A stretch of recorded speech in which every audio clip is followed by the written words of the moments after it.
years ago, the Houston TNT Stadium and lost 63-49 in one of the most exciting games of the 2018 college football season. Now, the two teams are set to face off again in week 2 of this season, with some of Texas Tech's faces from that game playing on the Houston side of things now. I'll cover the individual breakdowns for the Houston game and give my score prediction for that game on today's episode of Locked On Texas Tech. Are Locked On Texas Tech, your daily podcast on the Texas Tech Red Raiders, part of the Locked On Podcast Network, your team every day.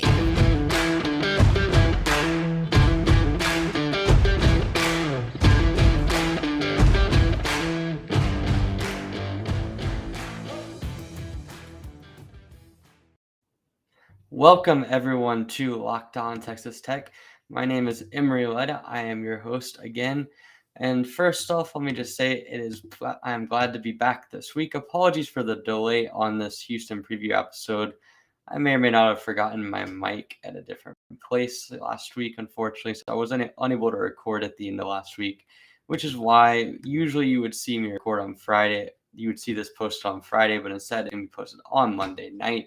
So my apologies from that. I will hope to do the NC State preview later this week and post that on Friday, but we will see. I also have some conflicts on that. But in the meantime, today I'm going to go over pretty much everything you need to know about Houston football. And again, Houston, a team that Tech faced last year in the season opener in Energy Stadium, managed to come away with a victory 38-24, was thought to be a springboard for Matt Wells last season. And that is something that obviously did not carry over the course of the season before Wells got fired and eventually Tech ended up hiring Joey McGuire. And now, as you come on to the season, Houston against Texas Tech is a game where Tech is actually probably going to be an underdog in this game, which may sound surprising given that Tech won last year's game pretty convincingly. And obviously Tech is a major conference team playing at home, but Houston is there for a reason. They're the favorites. And if you want to bet on this game, whether it be for Texas Tech or for Houston, you can get those odds from our friends at BetOnline, which conveniently is who are sponsoring today's episode, which is brought to you by BetOnline. BetOnline has you covered this season with more props, odds, and lines than ever before. BetOnline, where the game starts. And so taking a look at Houston's season last year, you have to say they recovered from a 17-point loss to Texas Tech last year in the opener extremely well. I mean, this was a team, obviously they jumped out to a 14-point lead early in that game and then completely collapsed in the second half. Tech's defense looked really good. Clayton Tune had 4 interceptions. But after that game, Houston really just rattled off the wins. I mean, you're talking about 11 straight wins from the time they played against Tech all the way until the very last game in the American Championship against Cincinnati, who eventually ended up going to the college football playoff. And even then, they only lost that game by 2 scores. Then they won their bowl game against Auburn. So this is a Houston team that, after that disappointing loss to open off the season, really controlled their destiny in the American. And after a near stumble against Navy and a near stumble against East Carolina, managed to win against SMU, and after that, they were dominant in their last 4 games of the regular season, 54-42 over South Florida, 37-8 over Temple, 31-13 against a good Memphis team, and then winning against UConn, which pretty much everyone was against UConn, but they won 45-17.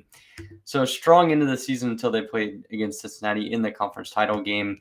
But this is a roster that, if you look at what they were able to do last year, Clayton Tune obviously started the season off struggling against Tech, had those 4 interceptions, ended off the season, though, in the last 12 games, or his last 13 starts, had only 6 interceptions after the 4 in the original game, had 30 touchdowns as well, which is the most by a Houston quarterback in recent memory. Of course, you see this is the 3rd year for Tune under head coach Dana Holgerson, and just looking at Tune's numbers in general, he really was efficient for a good portion of the regular season. I mean, this is one of the most accurate quarterbacks in the American Conference, which you wouldn't have known just seeing the season opener against Tech. But after that game, I mean, Tune ended up crossing 200 yards in all but one of his remaining starts.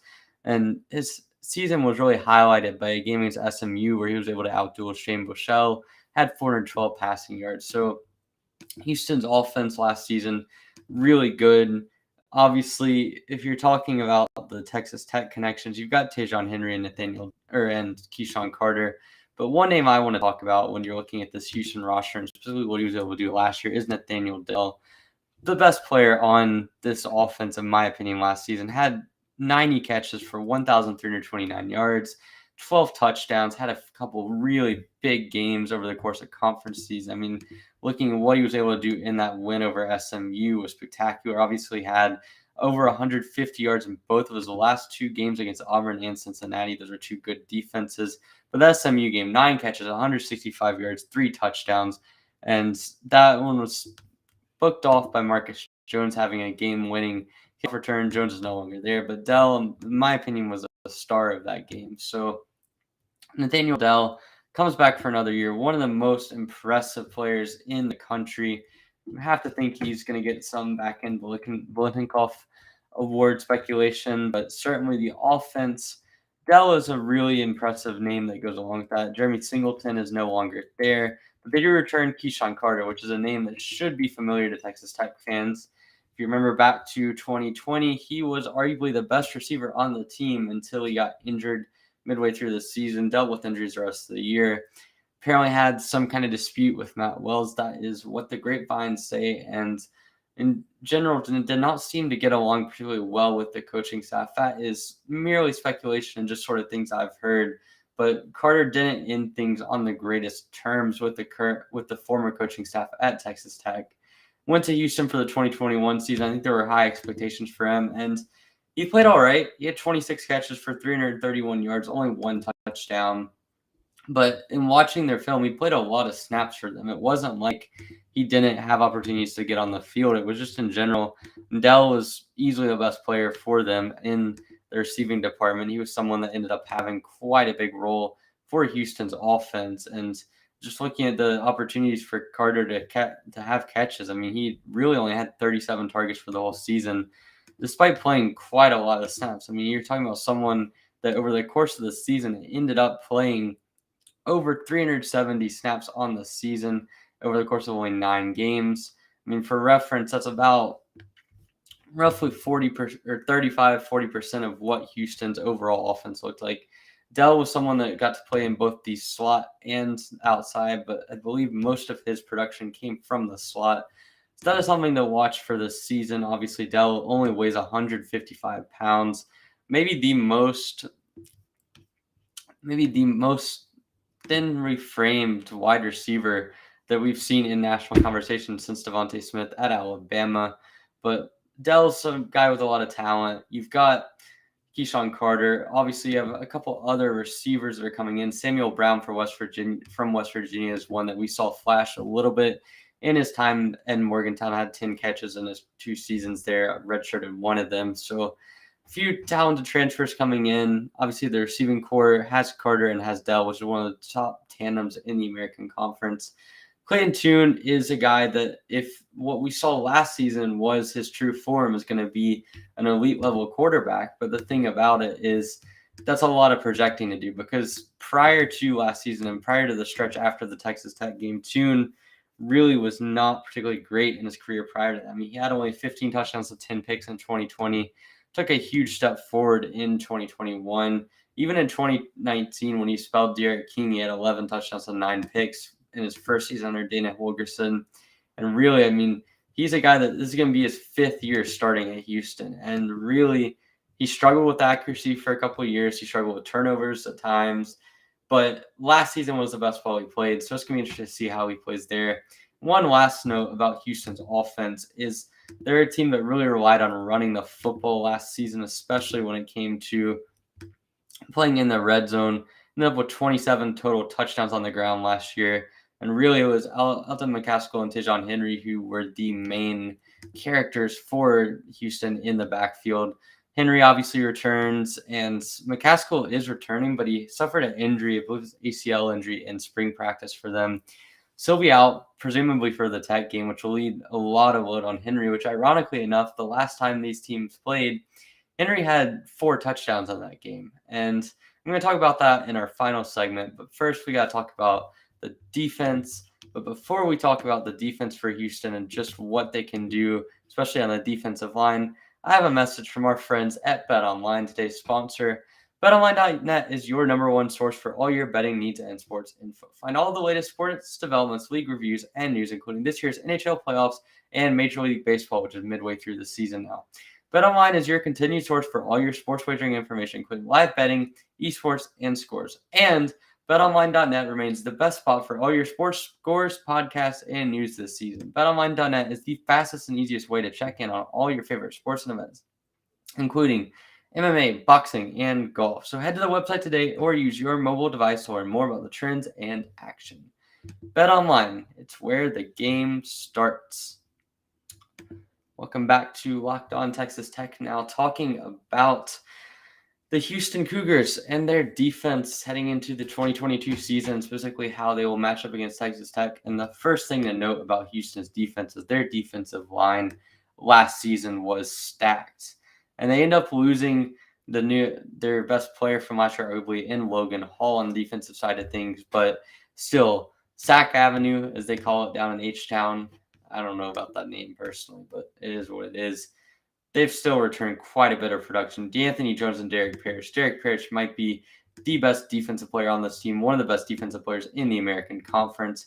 He was elite last season on the interior or on the edge. Obviously, you end up losing Logan Hall, who was another elite level player on the defensive line, but this is a really, really talented team, especially on the edge. D'Anthony Jones, another player that had a lot of sacks last year, 7 of them, in fact. You get 7 from Parrish. Their hurries were elite as well. And then you bring in Nelson Caesar as well, who is another guy that is coming off of the edge and should be really just a good guy to have in the rotation. I mean, they were able to really rotate their defensive players in quite a bit last year.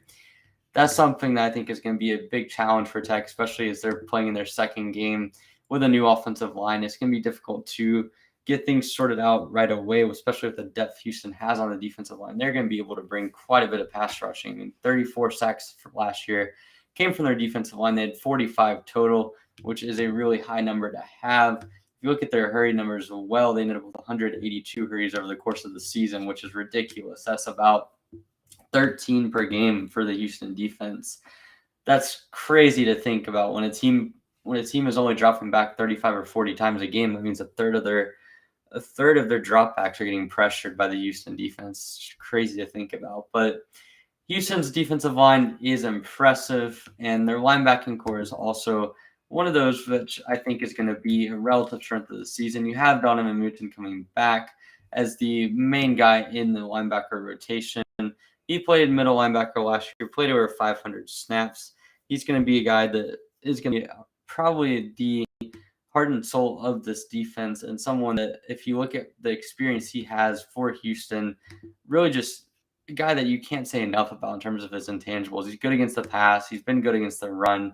He's played there for 4 seasons. So like Clayton Tune, he's coming into this 5th season, almost 1,500 snaps for Mutant, and he's just someone that moves very efficiently for size. He weighs 230 pounds, but can cover ground quickly, has good instincts. And as far as run-stopping linebackers go in the American Conference, and really as far as guys that Tech is going to play against this season, I would say he's going to stack up as one of the best pure run-stopping linebackers that you're going to play all season.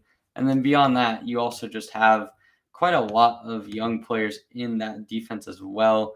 Obviously, they lose their 2 best corners from last season. Marcus Jones, who I already mentioned, flipped the tide in that SMU game. Had a rap career, as we learned in the first game against Houston last season. He's going to be a guy that's going to be difficult to replace. You also lose Demarion Williams, who, in terms of pure snaps, we've led the entire defense with 711 last season, and he was an elite level run stuffing defensive back. So it's going to be tough to replace him, but one of the guys they're going to use to replace him, and he's someone that is really familiar to Texas Tech fans, is Alex Hogan, who played a couple years for Tech, came on really strong in 2019, also played in 2020. Really a guy that, as a corner, had good speed, pretty good length as well.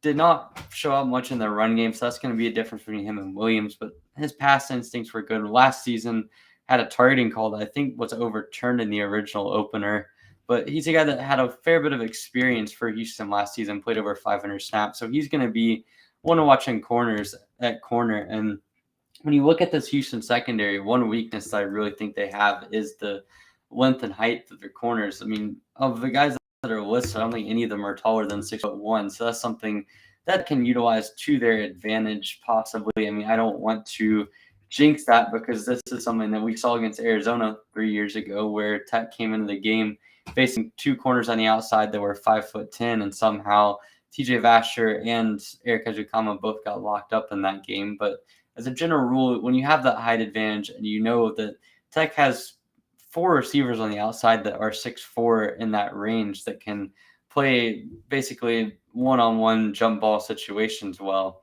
that's an advantage for your offense. I think it's probably the biggest thing that this Houston defense has in terms of a weakness. I mean, maybe the rest of their linebacking core, if looking through the tape, they lose a couple of their main guys from last year, and it's not really clear exactly who's going to fit in from the spring game in terms of who's going to get the start there. So that's going to be interesting to watch. But the run-stopping capability of this team in general is going to be a strength of theirs, as well as the pass rushing as well.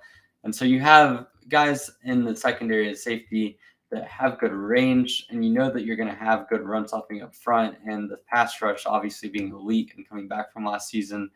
But there are question marks in the secondary when it comes to pure pass coverage. Last season, we saw Tech being able to run the ball really effectively, and we also saw Houston fail to be able to cover Eric Ejikama.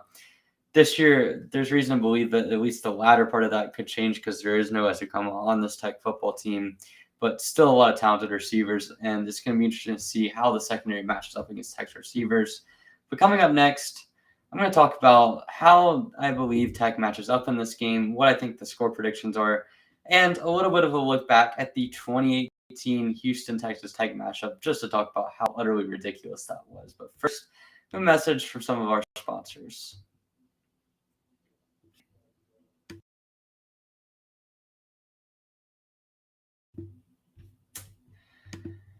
It's time to talk about score predictions, everyone's favorite game to play in the offseason. Again, this is something that I enjoy doing because I think it gives people the opportunity to sort of assess how they expect the season to go and then look back on it after the season, get a good idea of just how the team did relative to expectations. And so last night, as I did a week ago for the Murray State preview, I asked who would win Texas Tech versus Houston on Twitter in a poll. This time we got over twice the votes that we got last time. So thank you guys for interacting. Our goal is to hit 100 votes for the next game against NC State. I'm going to be tweeting about that in the near future, and hopefully you guys can interact with that and find it. And just let me know if you like the format of those polls. I can change it up in terms of maybe asking about players of the game, stuff like that. As we get closer to the game, I'm going to add some more immersion into it and play around with those Twitter polls. But the main point of this is looking at the prediction for the game. 82.5% of all respondents ended up having Tech winning by 1 to 14 points. A further 12.7% had Tech winning by 15 or more, and 4.8% had Houston winning by 1 to 14. Now, that really goes against what Vegas is expecting, what any sort of analytic is expecting, and personally, I think what I'm expecting, because I don't think that Houston's a bad team by any means. And obviously, you have home field advantage. Houston is a team that you beat last year, but Texas Tech isn't a rebuild. There's no doubting that. It might be a 3-game rebuild. It might be a 3-year rebuild, but there's a lot that's going to change this season, and it's hard to really project exactly how this team is going to stack up. So it's hard to predict. Houston could be a team that comes out of the gates really strong. They return a lot of their offensive pieces from last year, and defensively, that defensive line is really elite. They're going to be a borderline top 25 team when this game happens, but it's going to be hard for Tech to come out of this with a win. But with that said, obviously home field advantage comes into play. You do have quite a bit of middle offensive talent, and defensively, things come together. It could be a good matchup. And I'm going to go with Tech to win this game because as good as Houston was, Dana Holgorsen is prone to some mistakes. It's a team that Tech had success against last year. Yes, there are differences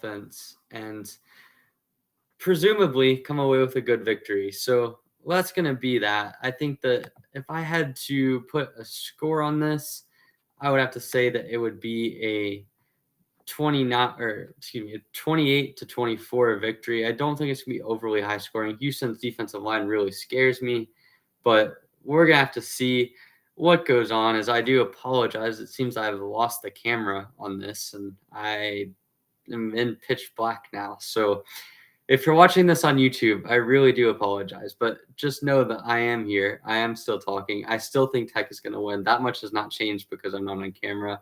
So I'm going to pick Tech to win this one.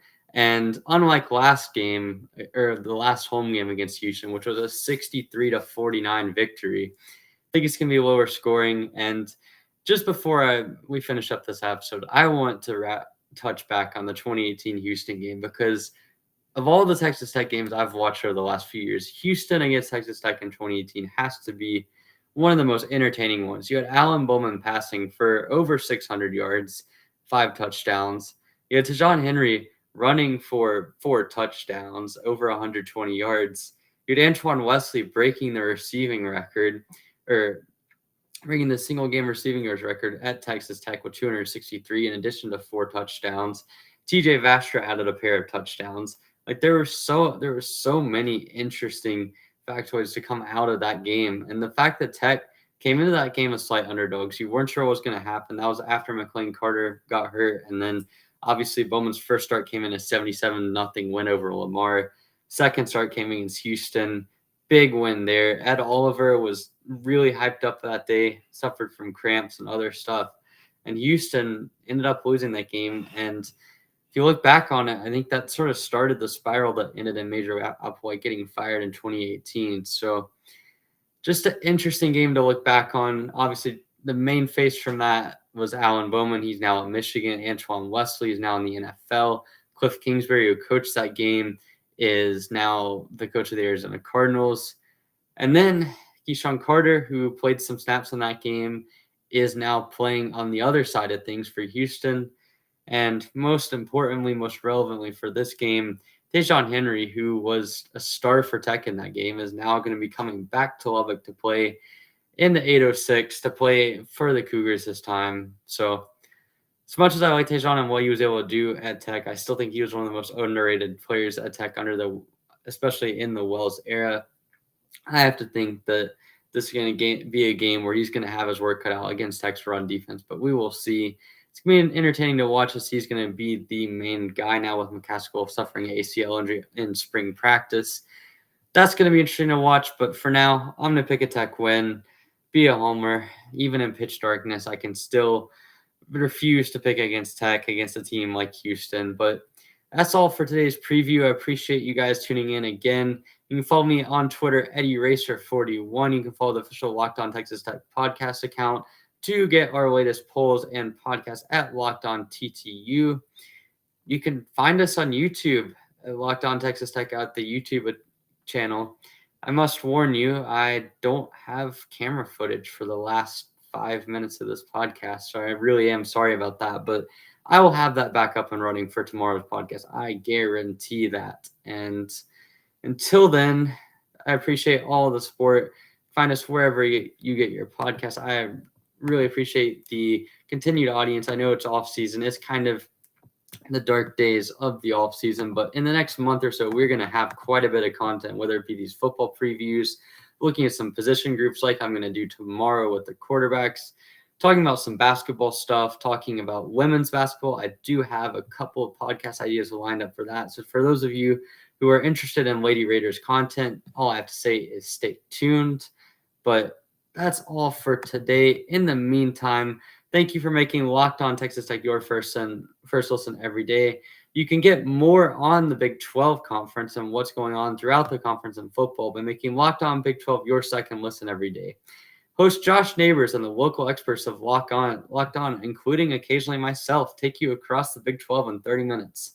Locked On Big 12 is a great listen, so make it your second listen today and every day. Again, that is Locked On Big 12, hosted by my good friend Josh Neighbors. And with that, thank you for listening to Locked On Texas Tech, and I will see hopefully see you. If I'm not in pure darkness again, I will see you tomorrow.